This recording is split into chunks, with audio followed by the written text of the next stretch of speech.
La Libroteca, literatura en radio con Julio Rudman.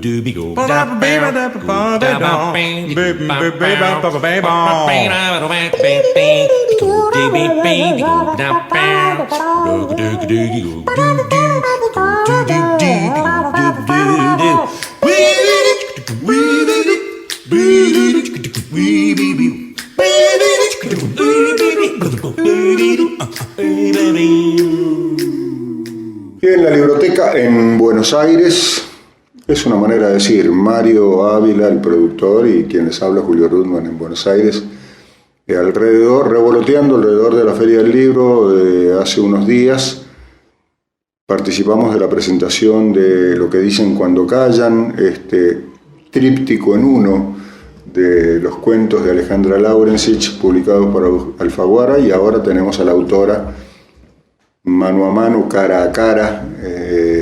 Gracias, Alejandra, un gusto conocerte personalmente, aunque ya habíamos hablado alguna vez telefónicamente. Bienvenida a la Libroteca. Bueno, yo encantada de estar acá, en mi ciudad, y dando un reportaje para Julio Rudman, encantada. Fue muy emotivo y muy profundo, tanto la intervención de Julia Tschickier-Bauer y la de Irene Tschickier-Bauer. Y de Annie Shua, recién aterrizada, según decía, de Dominicana, pero con mucha inteligencia abrieron para los lectores que ya hemos leído tu obra, y para aquellos que seguramente después de ese fenomenal aplauso final te habrán ido a buscarla. Lo que dicen cuando callan, la idea es que le cuentes a nuestros oyentes, lectores de la Libroteca, ¿por qué hablé del tríptico?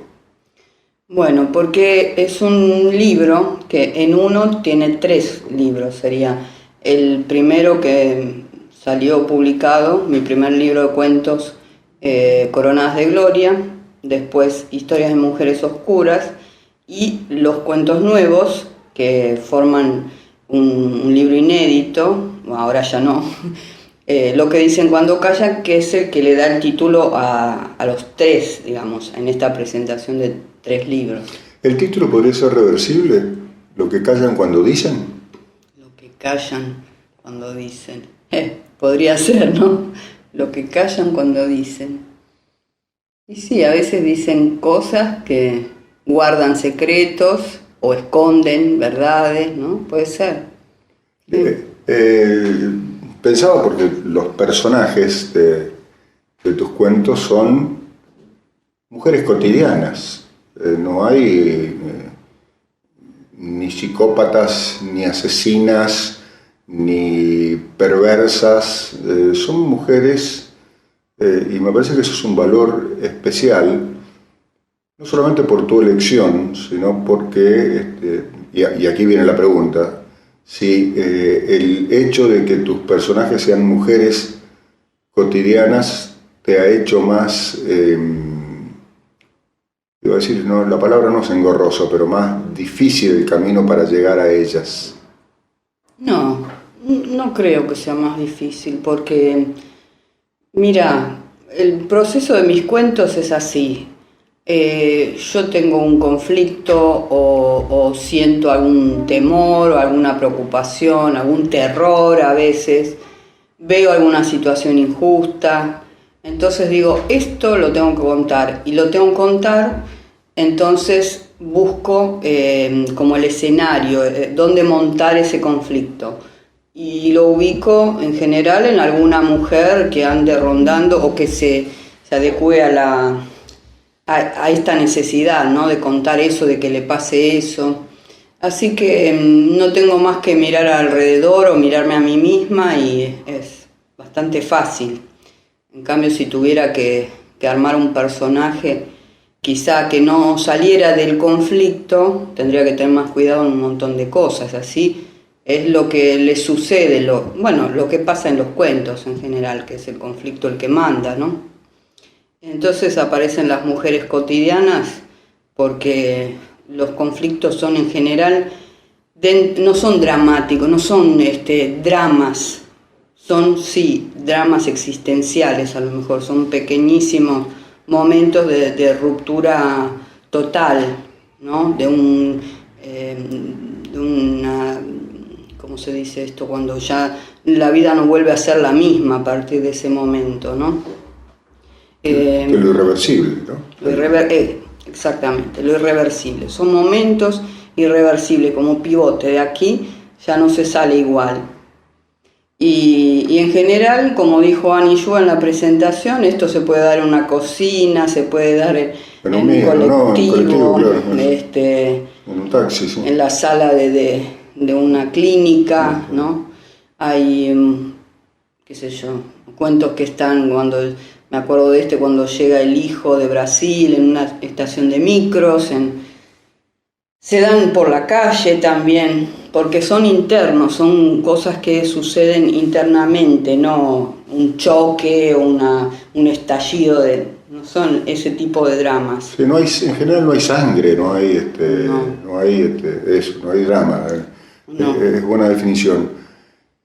Hay una sutil carga de humor o de ironía en casi todo. Estoy recordando el cuento en que la mamá va con la púbera, la adolescente, en el colectivo y sucede lo que sucede, digamos, ¿no? Sí. ¿Cómo te llevas con el humor mientras vas escribiendo? ¿Te surge o está puesto porque lo necesita el cuento, necesita el remate? Porque en hay un remate, en que yo recuerdo, sí. Hay un remate muy especial, ¿no? Sí, sí, es casi cómico. Si no fuera patético, claro, es cómico. Esa es la frontera, claro, entre lo patético y lo cómico. Pero lo que pasa que yo también me manejo con este tipo de humor en la vida, ¿no? O sea, no hago chistes que hacen reír mucho, pero que provocan media sonrisa o un sí. Sí. Entonces, el humor es algo que viene dentro de mí, está en la escritura porque las situaciones incluyen esa clase de humor medio así despectivo, ¿no? Sobre las cosas y qué sé yo, una ironía. No es que me lo propongo, no digo, bueno, vamos a caer bien o a hacer divertido este momento. No, en el único que a lo mejor forcé un poquito el humor es en de que la mujer busca todas las maneras para poder tener relaciones con su marido, suerte o desgracia, porque el personaje es un poco absurdo, sí. y es un cuento que se va un poquito del tono de los demás, ¿no? Tiene un poco como de exageración en todo. Sí. Y entonces ahí sí me divertía un poco diciendo, a ver qué puede hacer esta loca buscando. Con un elemento de lo cotidiano. Un elemento absolutamente cotidiano. Hay una especie de, entre comillas, exageración de la situación, ¿no es cierto? Claro, y yo me divertía escribiéndolo y ahí sí buscaba un poco más el humor, ¿no? ¿Te pasa de divertirte mientras estás escribiendo? ¿Lo sufrís mucho? Supongo que algunos más, otros menos. Tus cuentos deben tener algún grado de dificultad para abrirlos, rellenarlos y cerrarlos, digamos, ¿no? Sí, bueno, más allá el sufrimiento que implica contar la historia, que podríamos decir el sufrimiento formal, sí. O el sufrimiento de oficio. Sí. Hay cuentos que me mueven, a lo mejor vivencias o cosas en las que estoy sufriendo con el personaje. Te conmueven de alguna manera. Sí, ¿sí? Y resucitan a lo mejor vivencias o cosas que escuché o que pude intuir. Ajá. Entonces, sí, lo sufro. Me acuerdo, por ejemplo, de este cuento, Una inteligencia natural, en el que están los dos mellicitos estos Down y Y ese cuento pensaba, tengo que terminarlo así, me lo estaba pidiendo el cuento, pero a la vez no quería terminarlo así por piedad, digamos. Entonces sufría, digo, ¿cómo voy a contar una cosa así? No puedo contar esto. Y era un poco, bueno, lo dejo así, no sigo adelante. Pero al mismo tiempo decía, no, pero es el remate que tiene que tener, entonces lo sufría. Es bueno que traigas ese cuento porque ese cuento es un buen ejemplo de esto que decías, que conversábamos al principio de esta charla, de evitar lo dramático, y ese cuento está en el límite. Ese sí. Ese está en el límite, Sí. pero sin embargo no es melodramático, ni hay golpe bajo, hay un sutil uso de la palabra, para que la palabra transmita lo que tiene que transmitir, emoción, digamos, ¿no? Sí, para no hacerlo pornográfico, digamos. Eso. El cuento tiene una lógica interna, esa historia, que había que llegar a ese momento, entonces era como natural llegar a esa instancia, pero no me gusta el golpe bajo, entonces traté de hacerlo de manera elegante. Si bien el personaje, la protagonista de ese cuento, sí me divertía por cómo se creía ella, ¿no? Sobre todo lo que opinaba sobre sí misma.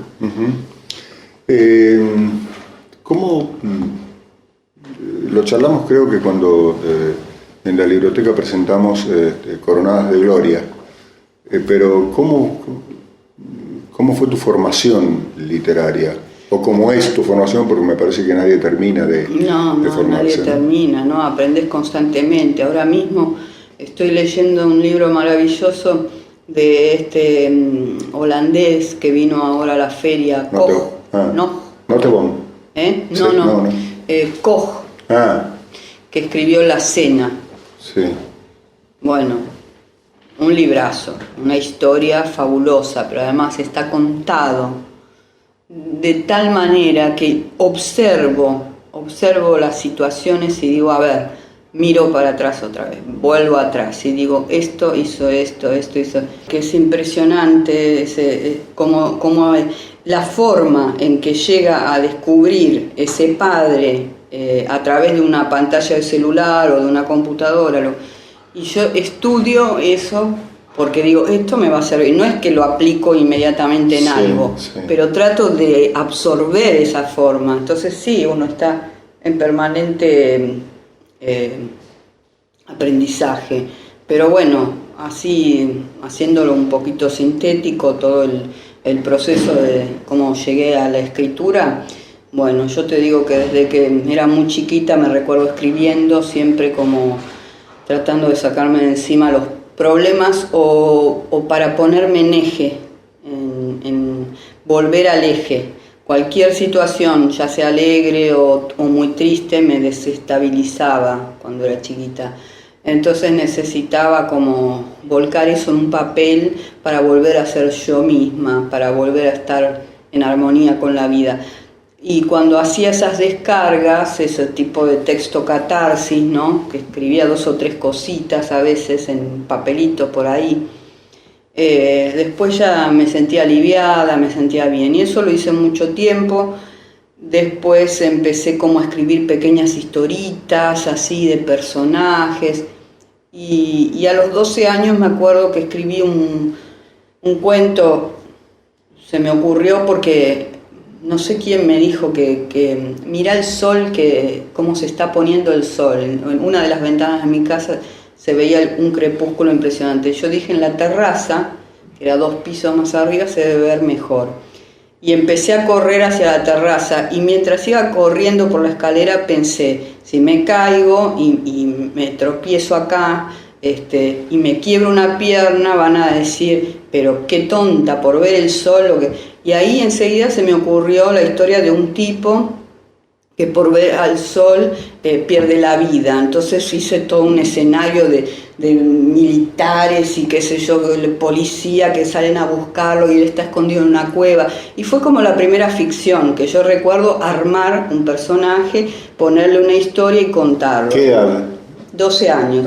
Y me sentí re bien con eso. Claro. Porque fue redondito, digamos. Sí, Tenía sí. un final, tenía que ir a ese final Sí. y contar. Bueno, después en la adolescencia mucha poesía, por supuesto, atravesada por el dolor de vivir y poesía, poesía y poesía.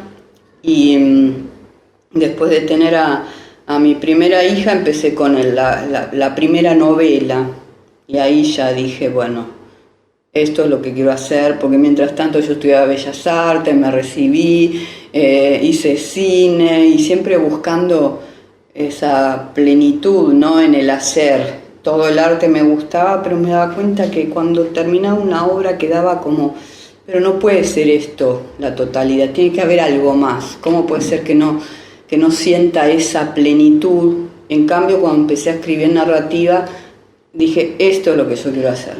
¿La plenitud es cuando terminás un cuento o cuando tenés el libro? No, cuando el libro es como una consecuencia para mí. O sea, es más un momento que festejo más el conseguir una editorial que se interese Sí. que el libro esté en la calle. O sea, el proceso más que el resultado. Claro, porque digamos, ya tener un libro cerrado es una sensación única, ¿no? Pero después está toda la otra parte, que para que se pueda leer y que uno pueda seguir viviendo de la literatura, hay que seguir mostrando lo que uno hace, ¿no? Claro, claro. Entonces, comienza el tema de la búsqueda editorial. Y cuando ya hay algún editor interesado y todo eso, y ya me dicen, bueno, sí, bueno, esos son momentos que yo llego a casa y digo, vamos a comprar una botella de champán, vamos a festejar. Después todo viene naturalmente, pero yo en general ya estoy en otro proceso de escritura. Otra etapa. Claro, ahora por ejemplo estoy más atenta a las dos novelas que estoy trabajando, una en especial que ya estoy por terminarla, que a este libro, aunque todo lo que implica mostrarlo y la repercusión que tiene también es muy movilizante, ¿no? Porque es como algo, un plus, digamos, algo agregado al beneficio de escribir. Es interesante esto de plus y no de completud, no sé si se dice así, porque es lo habitual, estaba por decir lo normal, pero ¿qué es lo normal, no? Lo habitual es que quien escribe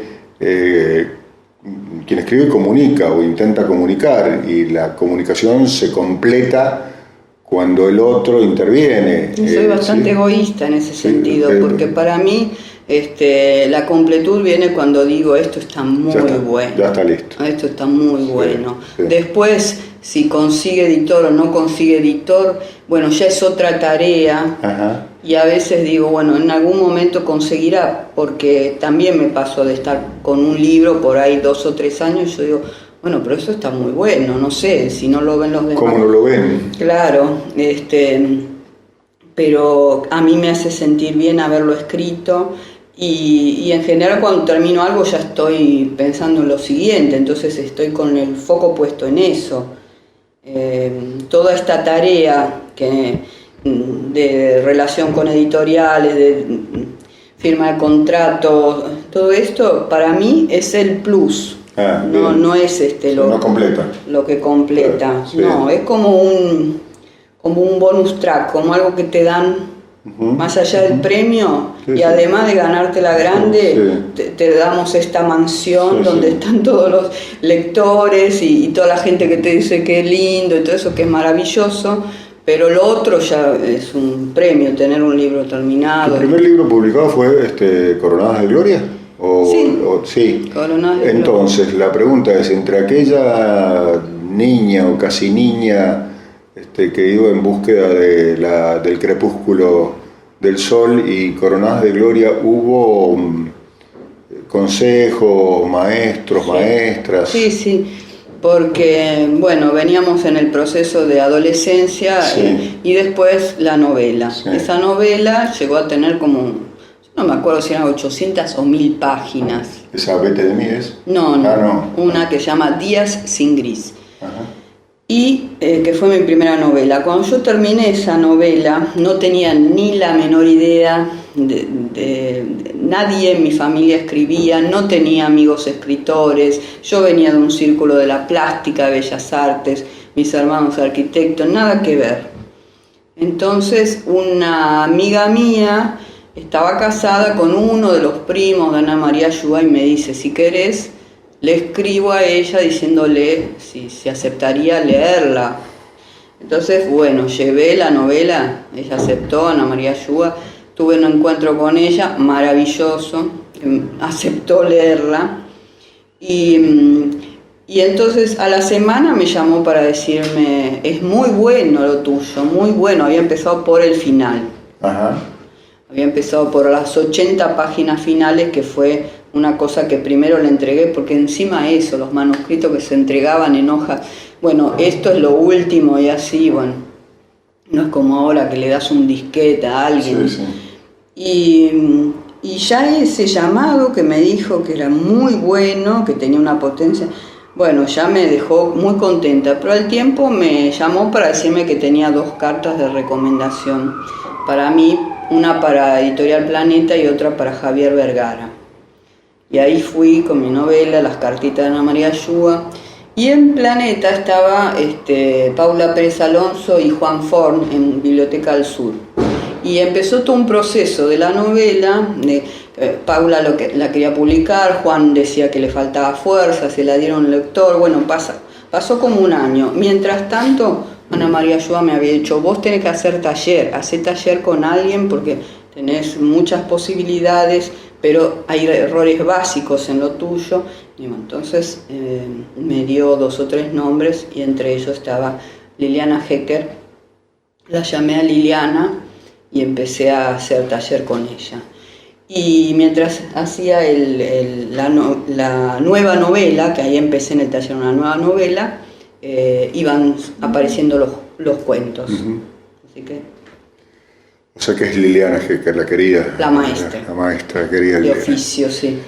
Oyentes de la Libroteca, estamos conversando en Macrilandia con Alejandra Laurencich, la autora de Lo que dicen cuando callan, este tríptico formado por Coronadas de Gloria, Historia de Mujeres Oscuras y lo que dicen cuando callan, publicado por Alfaguara. Luego de esta pausa, Mario Ávila nos dice que sigamos. La Libroteca. Literatura en radio con Julio Rudman.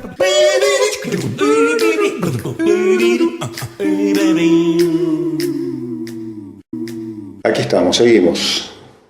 Alejandra Laurencich, a quien conocíamos como lectores, apasionante, y hago plural porque en casa leemos a dúo, primero yo y a veces primero Celia, que es mi esposa.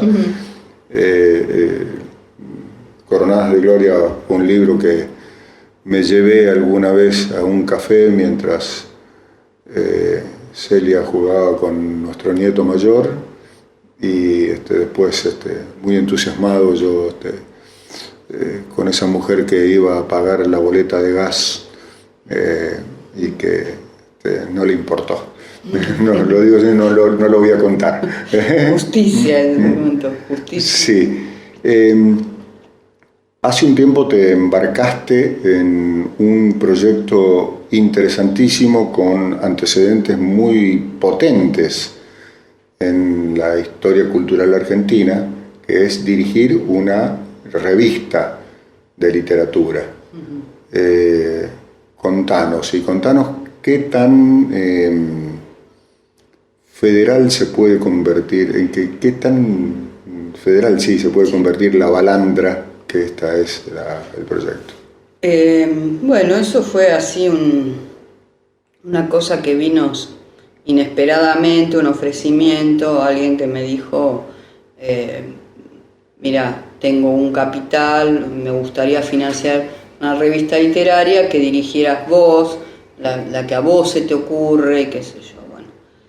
Y yo en ese momento, bueno, me decía, no, tengo mucho trabajo y esto yo no lo sé hacer y qué sé yo, pero después inmediatamente empezó como el germen de la posible revista y al final terminé aceptándolo, dirigirla y hacerla.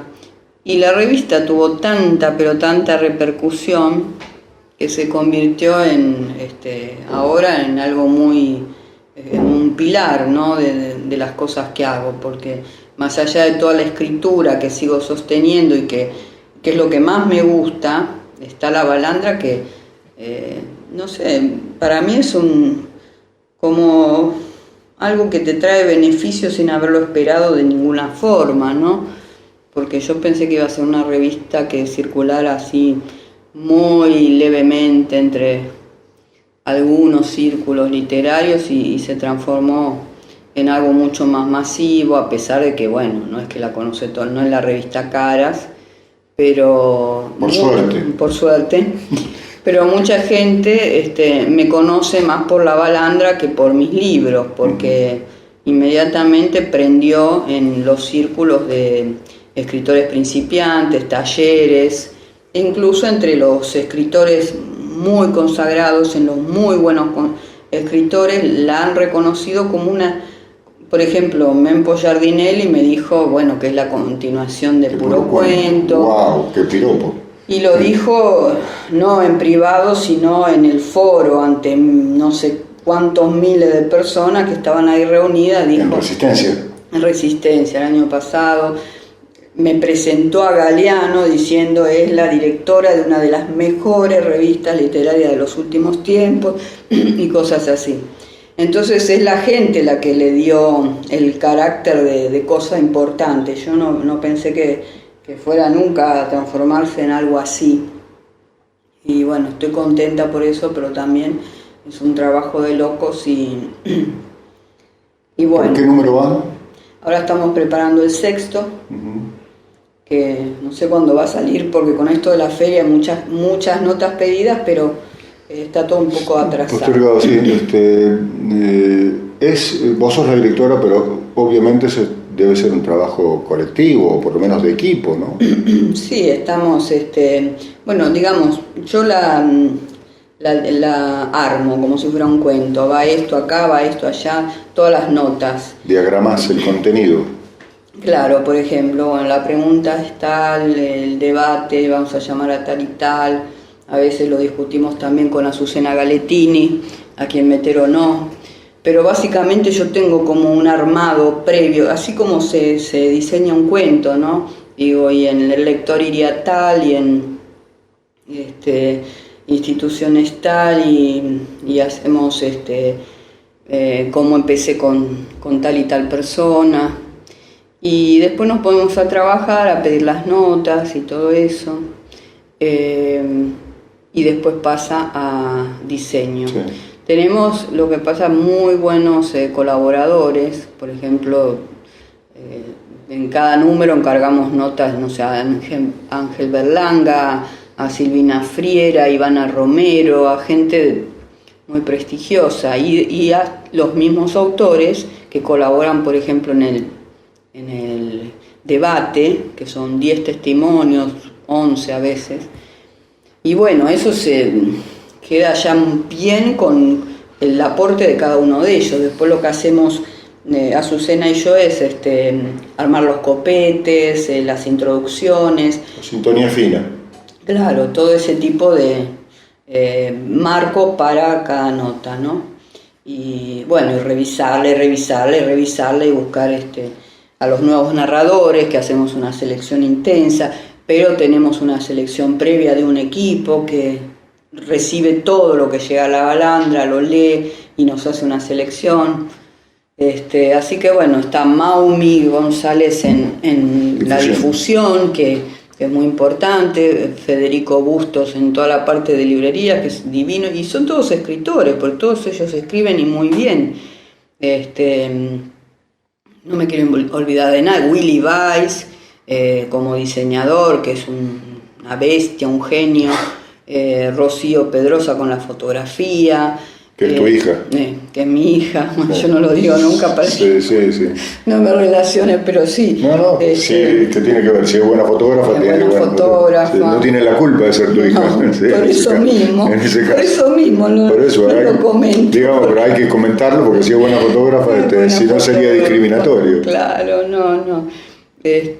Sí, y se ha comido varias notas que tuvo que hacer así difíciles y las ha hecho muy bien. Y bueno, a ver qué más. La balandra, no me quiero olvidar de nadie. No, la gente de prensa después.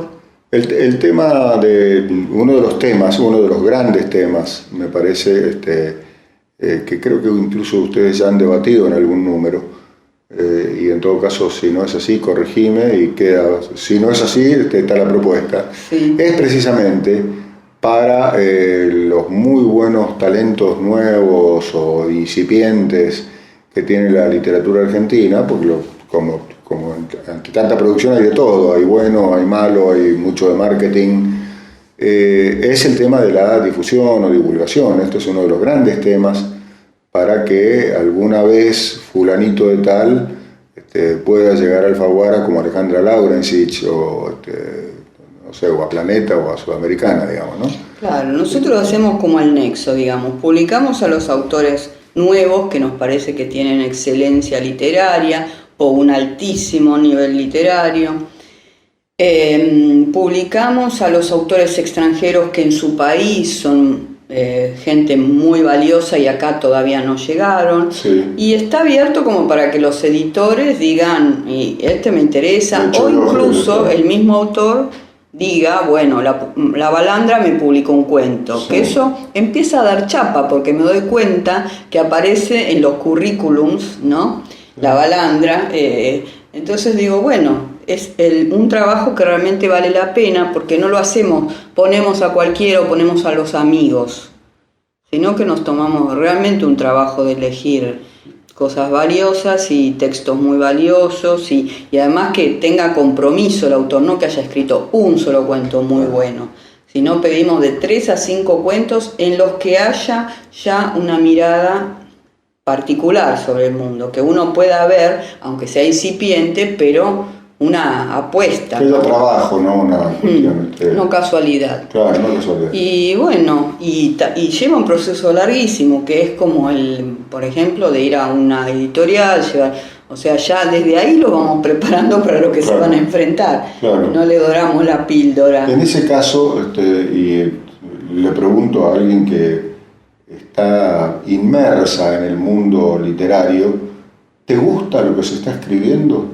en la Argentina? Muchas cosas me gustan y otras me parecen del montón, porque digamos que ahora hay mucha más facilidad para mostrarse, porque no están solamente los libros impresos, sino también las nuevas tecnologías, claro. Claro. Y entonces a veces da bronca, porque uno dice, bueno, pero ¿por qué no esperan un poco? ¿Por qué no maduran un poco? ¿Qué es esa necesidad de salir a mostrarse porque sí? Desconfío un poco de la gente que se quiere mostrar porque sí, antes de tener como una mirada de alguien ya de oficio como habilitando, no porque nos tengan que habilitar los más grandes ni nada, pero digo, como en cualquier carrera, ¿no? En medicina uno empieza la facultad y en el primer año no va a operar un riñón. Tiene que pasar por una serie. Y bueno, y en literatura me parece que también hay genios, pero el oficio es algo que se puede adquirir y que con talento, con dedicación, yo creo que llega a producir escritores. Entonces sería mejor que esperaran un poco y se mostraran un poco más maduros, ¿no? Pero es como, tengo que tener un libro. Yo a veces le digo, se van a quemar sacando libros tan que se les ve que falta trabajo. Y es insuficiente. Que pasa lo mismo, mira, son como los dos extremos.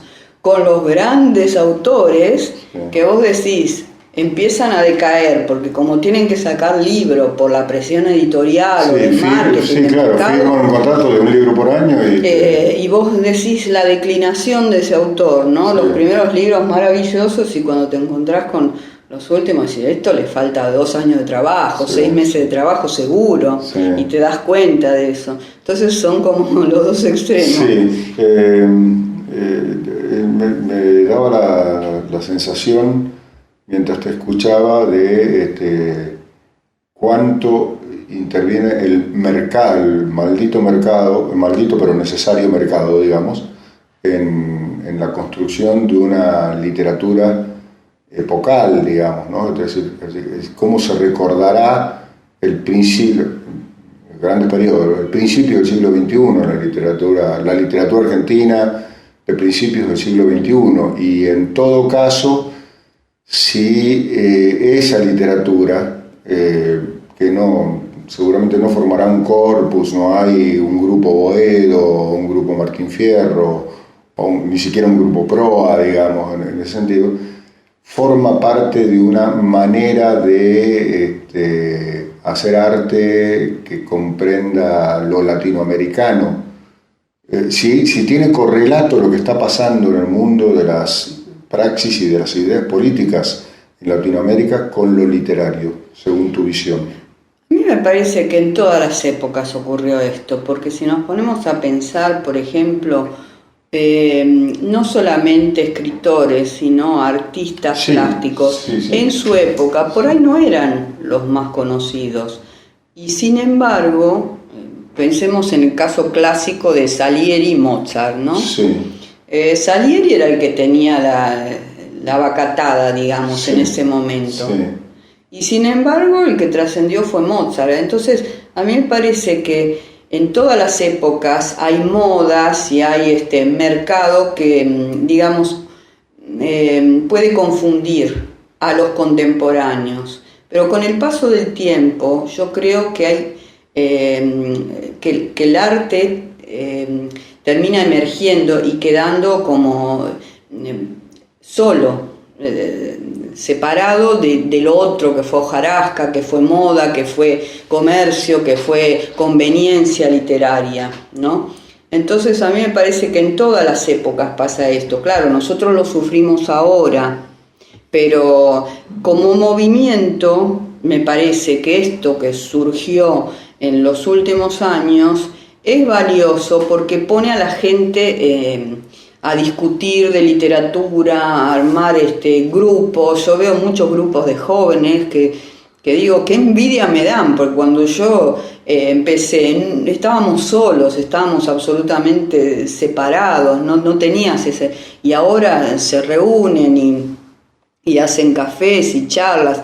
Obviamente que de todo eso 2 o 3 quedarán y seguirán adelante, y los otros irán cansando o cazando, como digo yo, y se dedicarán a otra cosa, pero yo creo que hay talentos en todo, y que el arte la literatura que se está haciendo ahora evidentemente tiene que ver con la época. Ahora estamos tan a la par que no podemos distinguir cuáles son los elementos que después van a destacar ese momento, ¿no?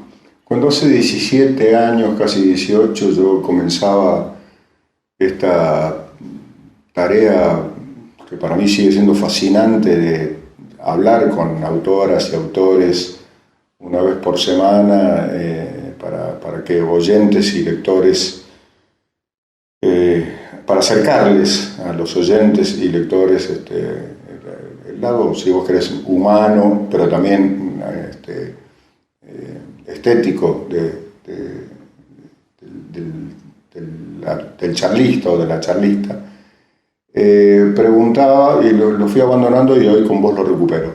Recupero esta idea o esta curiosidad de preguntarte cómo es tu vida cotidiana de escritora. Es decir, doy ejemplos. Hay gente que escribe de noche, digamos, ¿no? Sí. Entonces, José Pablo Feynman vive de noche, por ejemplo. Claro. Hay gente que necesita silencio absoluto, y hay gente que es metódica, y hay gente que se va, que ese sábado se fue dicen, al británico a escribir sobre héroes y tumbas. Yo no puedo escribir en bares, muy pocas veces lo hice. En general, si es un bar muy tranquilo, me acuerdo un cuento que escribí en un bar que fue ese de la mujer que llega a pedir la manta, ya no me acuerdo cómo se llama, que es como de una clase social alta y va a buscar una manta que se olvidó, la empleada, eso lo escribí. En un club. Eso lo escribí en un club justamente, viendo cómo nadaba mi hijo del otro lado. Entonces, como iba a llevarlo y lo esperaba, escribía. Pero porque era un lugar muy silencioso, muy tranquilo y podía estar ahí. Pero realmente yo necesito silencio absoluto, me desconcentro con cualquier cosa y me da fastidio, entonces tengo que tener mucho silencio. ¿Ni música? Ni música, salvo que esté escribiendo, por ejemplo, sobre algún... Viste que yo uso muchas músicas, claro. Entonces a veces me lo pongo para apoyar el relato, para encontrar o el ritmo o incluso, claro, encontrar el clima, claro. ¿Viste? Refrescarme el clima, porque a veces me acuerdo de la canción, digo, pero si la escucho me evoca muchas más sensaciones. A Servina Serrano. Bueno, sí. Ese tipo de cosas, pero si no, silencio absoluto. Y bueno, y lo ideal para mí sería escribir desde la mañana de corrido, teniendo 12 horas por delante, porque puedo no parar por 12 horas. Pero realmente en esta época no puedo. Los lunes puede ser un día que me dedique a hacer eso. Uh-huh. Pero si no, tengo que cortar, hacer supervisiones, balandra, y son... la vida cotidiana. La vida cotidiana. Alejandra, gracias. La verdad que un gusto, el mismo gusto o más, o con plus, como decís vos, que cuando te hemos leído, conocerte personalmente. Gracias a vos. Siempre son muy lindas las charlas y uno podría estar horas Podríamos estar horas, efectivamente, y estaremos seguramente sí. En otra oportunidad con un nuevo libro tuyo. Sí. Gracias. Bueno, hasta la próxima.